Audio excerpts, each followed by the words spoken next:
Nasa stage ka na ba na wala ka ng pake sa sasabihin ng iba? Watch this. Sana nga narating mo na ang stage na ito sa buhay. Siguro mas tahimik ang buhay mo.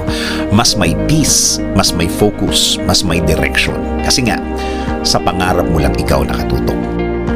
Wala ka ng pake sa mga sasabihin ng iba. Hindi ka na naapektuhan ng mga salitang wala namang pakinabang sa mga gagawin mo. Hindi naman makakatulong in any way and in any form. Mga salitang daldal lang talaga.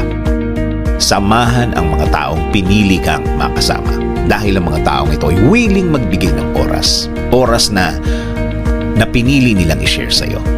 Oras na pwede mong asahan sa mga support na kailangan mo. Support na hindi mo mahahanap sa ibang tao.